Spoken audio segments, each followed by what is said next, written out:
Xin chào các bạn.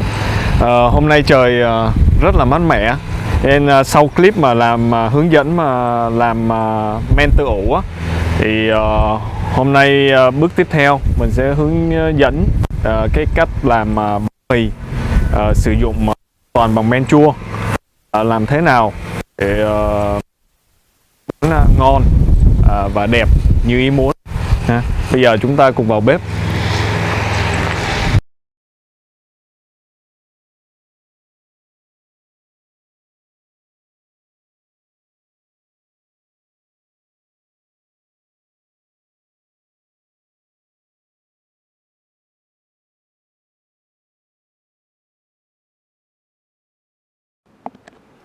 Và đây là phần men chua mà mình đã nuôi ha. Các bạn nhìn xem nè. Đó. Men của mình khá là khỏe rồi. Đó. Có rất là nhiều bong bóng khí. Ok. Giờ bắt đầu mình sẽ thao tác phần trộn bánh ha.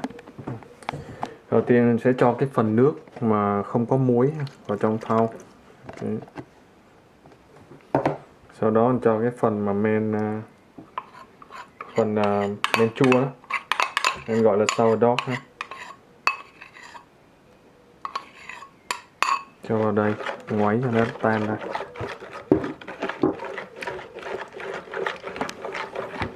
Tiếp theo mình sẽ cho cái phần bột mì vô và đảo đều lên.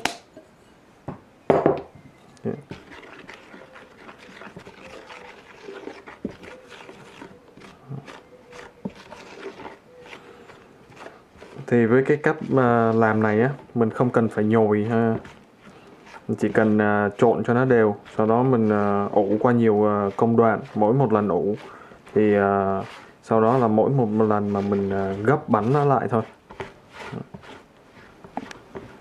Và sau khi trộn bột cho nó đều thì mình sẽ đậy cái khăn ướt lên để ủ.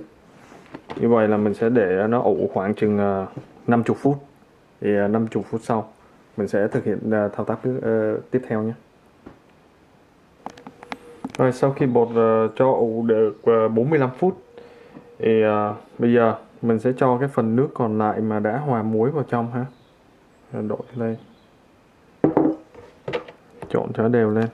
Lúc này mình thấy là cái bột nó bắt đầu khá là dai rồi.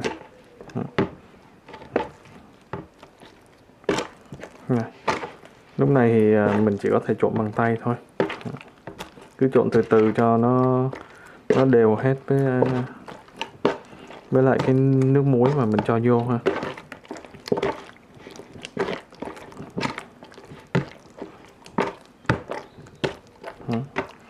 Với cái cách làm này á, thì mình không có cực, làm nó nhẹ nhàng hơn, nhưng mà bù lại á, thì nó đòi hỏi nhiều thời gian hơn, hiểu không ạ? Như ví dụ như cái loại mà mình nhồi bột liền á, thì cái thời gian ủ mình nó sẽ ngắn lại.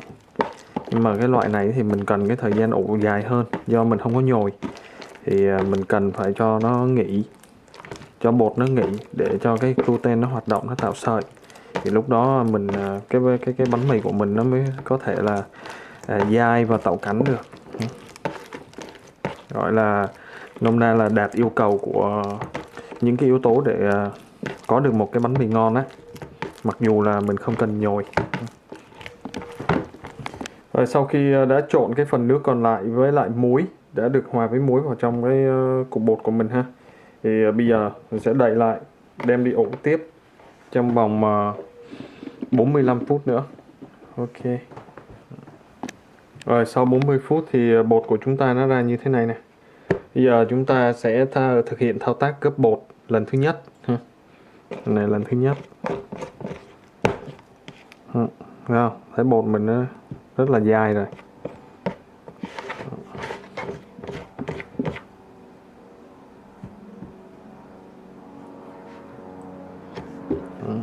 Cạo lên tí.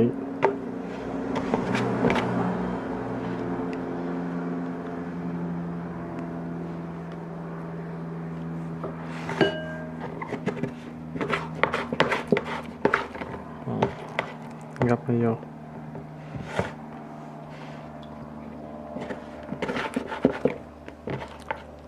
gấp 4 góc nó vô thôi ha.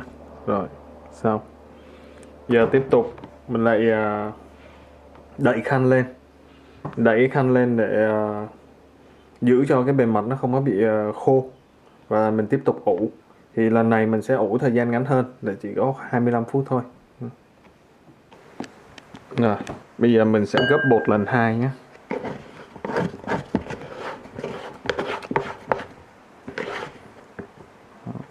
Gấp nó vô giống như lúc nãy thôi ha, mình gấp 4 góc.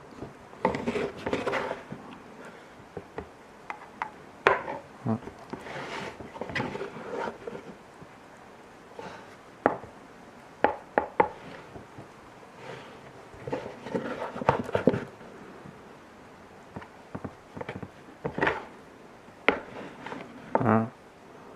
Okay. Rồi mình lại tiếp tục ủ trong vòng 25 phút nữa ha. Rồi bây giờ mình sang công đoạn 3. Thì sang công đoạn 3 thì mình sẽ gấp bánh ở dưới mặt bàn, cho đây một ít bột trước để mình gấp bánh cho nó dễ hơn.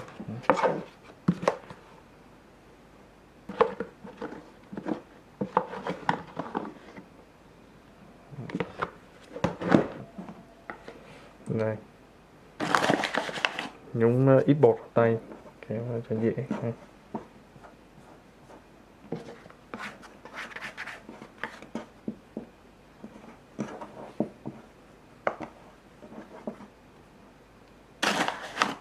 Rồi. Giờ anh gấp vô cũng giống như cái trường hợp lúc nãy thôi, mình gấp vô làm tư ha, nhẹ nhàng thôi, tại vì lúc này á là những cái con men nó đang hoạt động rồi, nó đang hoạt động, nó tạo ra nó tạo ra những cái bong bóng khí CO2 á, nên đừng có làm vỡ những cái bong bóng đó. Những bong bóng nó rất là quý, để tí nữa khi mà mình nướng bánh á, nó mới bánh của mình mới xốp được, nó mới có nhiều lỗ rỗ như tổ ong vậy á. Rồi. Ok. Nè, ở đây mình thấy được bắt đầu có những cái bong bóng rồi ha. Rồi bây giờ bắt đầu mình lại cho bột ủ tiếp. Lần này lấy cái thau mình đậy lại thôi ha, không cần phải phủ vào khăn nữa. Rồi bây giờ mình sẽ cho nghỉ khoảng chừng 30 cho đến 35 phút tùy theo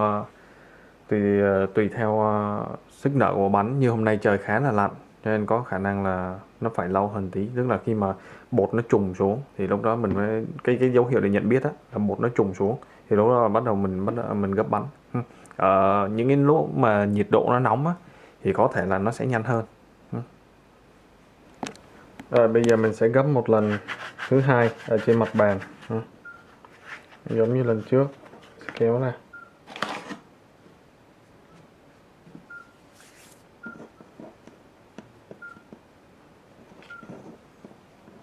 kéo nhẹ ra.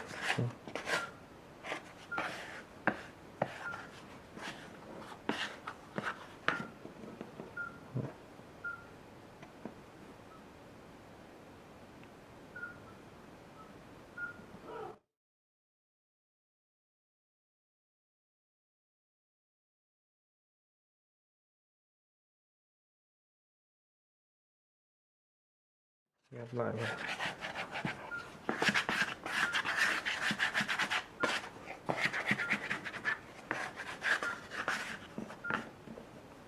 Gấp cái này lên nữa. Đó.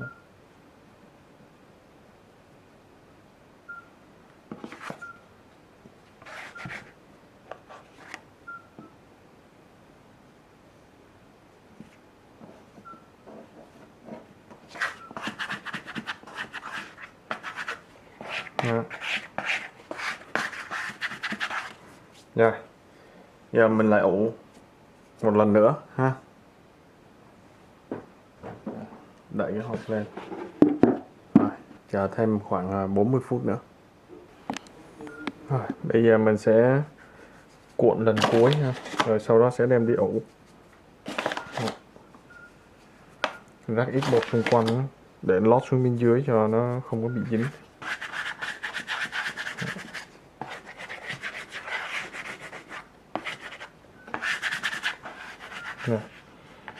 Lần này á, mình chỉ cuộn 2 mặt thôi. Đó.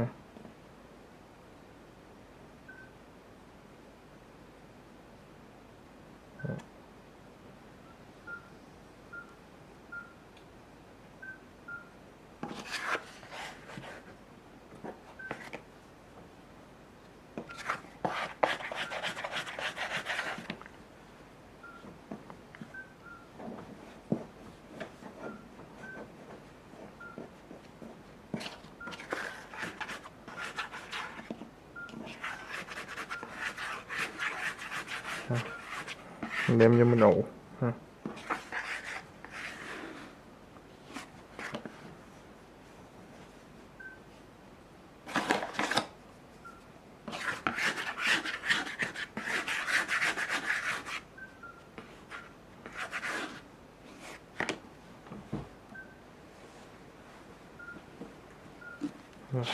Cho vô cái khăn này nấu.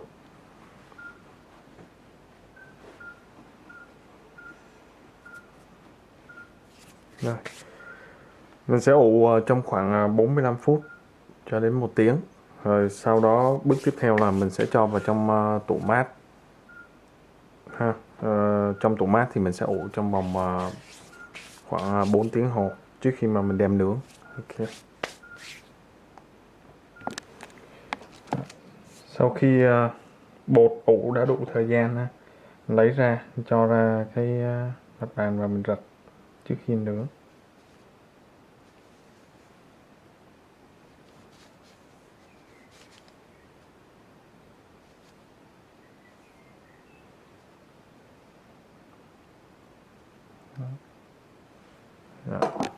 Đây, sẽ cho bánh vào trong cái này để nướng.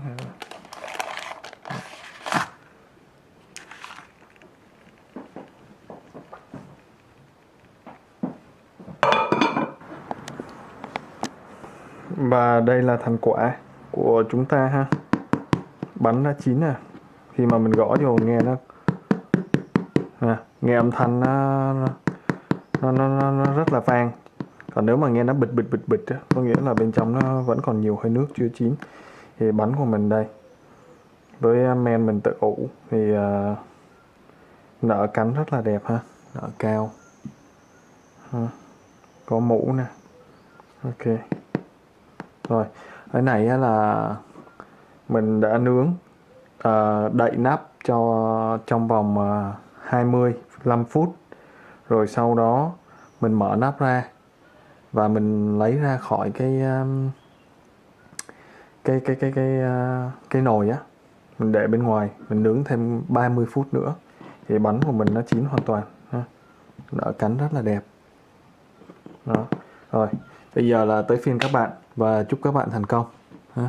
Hẹn gặp lại các bạn trong clip tiếp theo. Bye bye.